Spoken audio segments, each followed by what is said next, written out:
Movie शुरू पहाड़ों से होती है, जहाँ एक कपल बेकी और उसका हस्बैंड डैन को देखते हैं जो पहाड़ पर चढ़ रहे हैं। इनकी अभी अभी शादी हुई थी। दोनों अपनी जिंदगी में बहुत खुश थे। इनको पहाड़ों पर चढ़ने का बहुत शौक था। ये कह लें कि इनमें एक जुनून था और यही जुनून इनको खतरनाक इलाकों में ले जाता है। यहाँ इनके साथ बेकी की दोस्त भी थी, जिसको हमेशा से खतरों से खेलने का बहुत शौक था। ये तीनों अपने लिए हर बार एक नया खतरा ढूंढते थे। अब पहाड़ पर चढ़ते हुए डैन का हाथ एक परिंदे के घोंसले पर लग जाता है। वो परिंदा जब इसके डर से उड़ता है, जिससे डैन का बैलेंस खराब हो जाता है और वो रस्सी से लटक गया था और चाहकर भी वो अब ऊपर नहीं आ सकता था। यहाँ बेकी और उसकी दोस्त उसको बचाने की पूरी कोशिश करती हैं, पर वो उसको नहीं बचा पाती और आखिरकार वो नीचे गिरकर मर जाता है।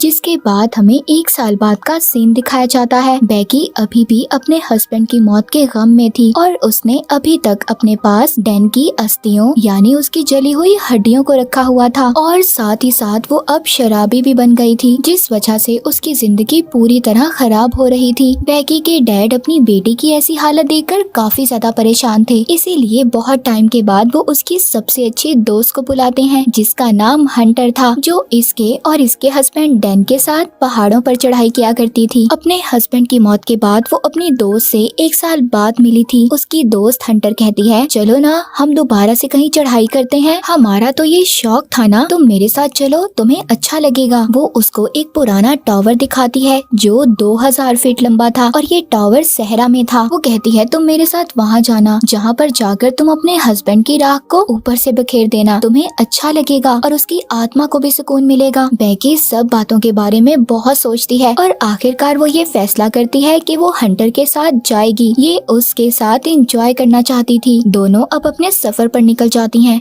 रास्ते में ये खूब मस्ती करती हैं और अपने फोन पर वीडियोस भी बनाती हैं, पर इसी दौरान उनकी लापरवाही की वजह से दोनों के साथ हादसा होने वाला था। एक ट्रक जो बहुत स्पीड से आ रहा था इनकी गाड़ी को मारने वाला था, लेकिन ऐन वक्त पर ये अपनी गाड़ी को रोक लेती हैं और सुकून का सांस लेती हैं कि ये बच गईं और आगे बढ़ती हैं। ये दोनों अब अपनी मंजिल तक पहुंच गई थी। जाते हुए हंटर मरी हुई एक बकरी को भी देखती है, जिसको परिंदे खा रहे थे। वो सभी परिंदों को उड़ाती है और उस बकरी की तस्वीर लेकर अपनी इंस्टाग्राम पर पोस्ट कर देती है, जिसके बाद वो टावर तक पहुंच जाती हैं। हंटर यहाँ पर वीडियो बनाती है। ये सब कुछ रिकॉर्ड कर रही थी। पहले तो इन्हें टावर की ऊंचाई देखकर बहुत डर लगता है। बेकी की हालत देखकर ऐसा लग रहा था कि वो बहुत डरी हुई है। हंटर कहती है, ओ कम ऑन यार, डरने की क्या जरूरत है, हम कर लेंगे।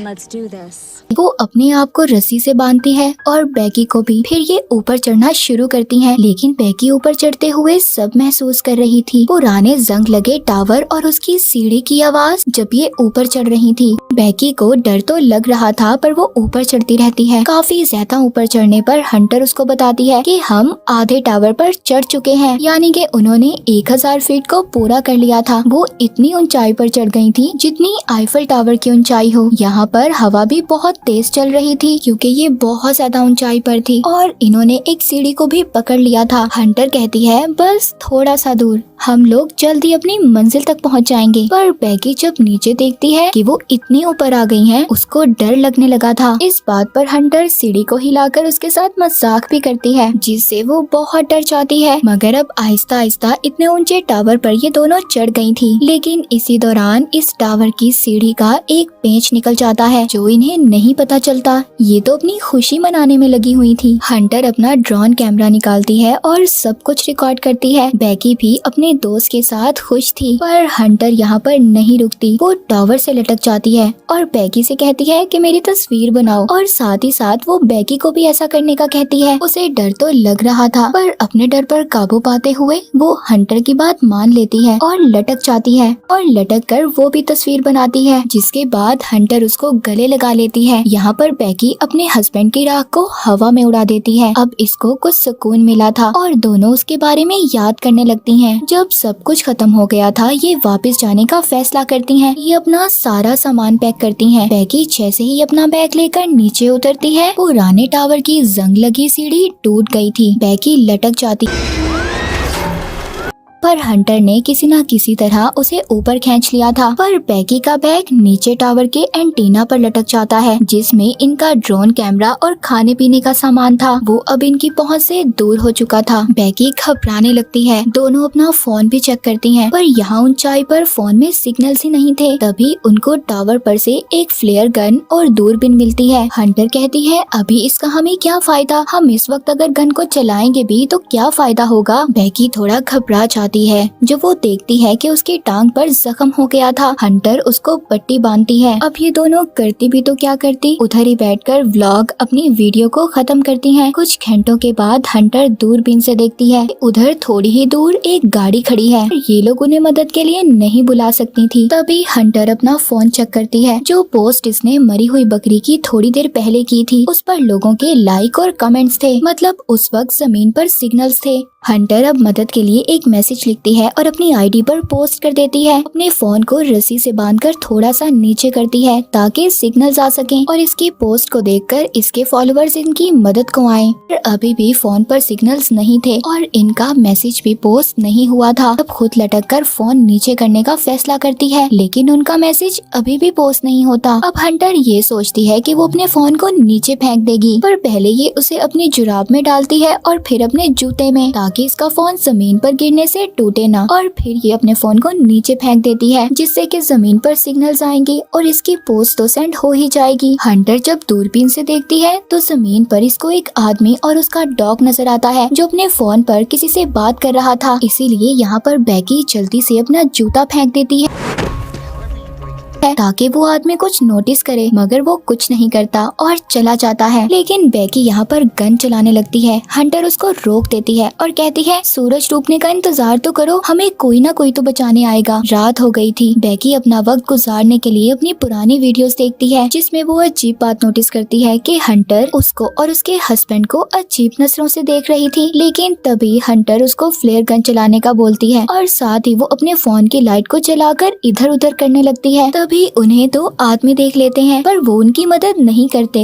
कि ना ही वो उन्हें साफ नजर आ रही थी। जाहिर सी बात है वो इतनी ऊंचाई पर जो थी। उल्टा वो आदमी उनकी गाड़ी चुरा कर भाग जाते हैं। अब यहाँ पर रात को ये सोने की कोशिश करती हैं। हंटर नीचे गिरने वाली थी, पर बैगी उसको बचा लेती है। तभी वो उसकी टांग पर बना हुआ एक टैटू देखती है, जिस पर 143 लिखा हुआ था। और यहाँ पर बैगी को याद आता है वो जब भी अपने हस्बैंड डैन को आई लव यू बोलती थी, वो जवाब में उसको 143 बोलता था। यहाँ पर बैगी को ये बात पता चल गई थी कि उसके हस्बैंड और उसके दोस्त का आपस में रिश्ता था, और अब हंटर के पास भी कोई और दूसरा रास्ता नहीं था। वो बैगी को अपने और उसके हस्बैंड के बारे में सब कुछ बता देती है। बैगी ये सब सुनकर अजीब सी सोच में थी। हंटर उससे माफी मांगती है, लेकिन इसी दौरान बैगी अपने बैग को देख रही थी, जिसमें उसका ड्रोन और पानी भी था। हंटर कहती है, मैं जाऊंगी उधर तक तुम्हारे बैग को लेने के लिए। अब वो टावर के चारों साइड पर एक हुक डालती है और रस्सी से खुद को बांधकर लटक कर बैग लेने जाती है, पर अभी भी वो बैग तक नहीं पहुंच पाई थी। अब हंटर क्योंकि शुरू से ही न डर थी, इसीलिए वो रस्सी को छोड़कर एंटीना के ऊपर कूद जाती है और बैग ले लेती है। हालांकि अब रस्सी उससे दूर थी, लेकिन वो बैग से सेल्फी स्टिक को निकालकर उसकी मदद से बैग को रस्सी बांध देती है। अब वो एक खुद लंबी छलांग लगाती है, जिससे वो रस्सी को पकड़ लेती है। आहिस्ता आहिस्ता उसे पकड़कर वापस ऊपर चढ़ती है, मगर एकदम रस्सी उसे छूट जाती है और वो नीचे गिर जाती है।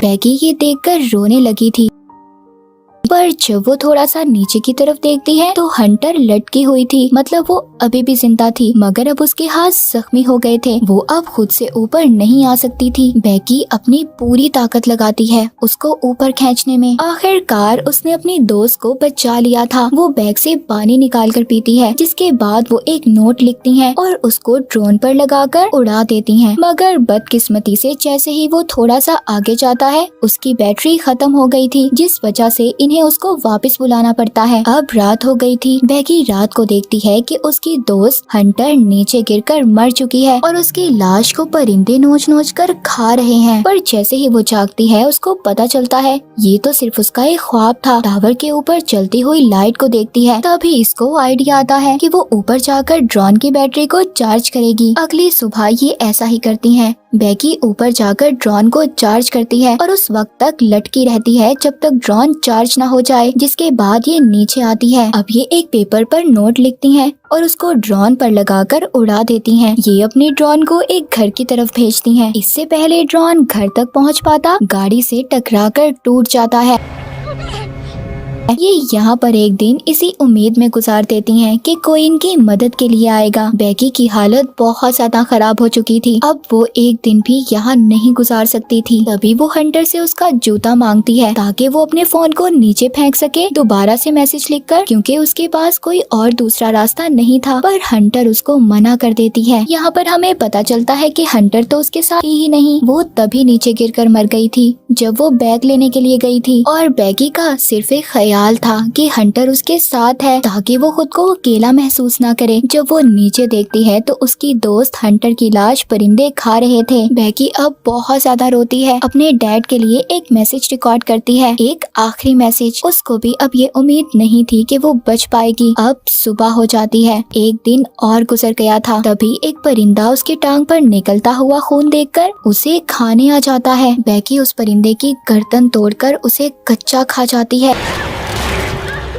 जिससे हमें पता चलता है कि वो भूख की वजह से तड़प रही थी। उसे खाने के बाद उसे एनर्जी, ताकत मिलती है। दूसरी तरफ इसके डैड अपनी बेटी के लिए बहुत ज्यादा परेशान थे। वो इसके बारे में पता करना चाहते थे कि आखिरकार उनकी बेटी है कहाँ पर। उधर बेकी अब हिम्मत कर नीचे उतरती है उस जगह पर जहाँ पर हंटर की लाश एंटीना पर लटकी हुई थी, और अपने फोन को हंटर के जूते में डालकर उसके पेट के साथ चिपकाकर हंटर को सॉरी बोलती है और नीचे फेंक देती है ताकि उसका फोन ना टूटे और उसके डैड को मैसेज मिल जाए। जिसके बाद हम कुछ घंटों बाद देखते हैं बेकी के डैड उस टावर के पास पहुंच गए थे, मगर जैसे ही वो वहां पर पड़ी हुई लाश को देखते हैं जो हंटर की थी, जिसको पुलिस वाले लेकर जा रहे थे, वो समझते हैं शायद उनकी बेटी मर गई। लेकिन बेकी उनको आवाज देती है, डैड। वो अपनी बेटी को देखते हैं तो सुकून का सांस लेते हैं कि उनकी बेटी जिंदा है। वो अपने डैड के गले लग जाती है। आखिरकार बेकी की कोशिशों और उसकी उम्मीदों ने उसे जिंदा रखा। और इसी के साथ ये मूवी यहीं पर खत्म हो जाती है।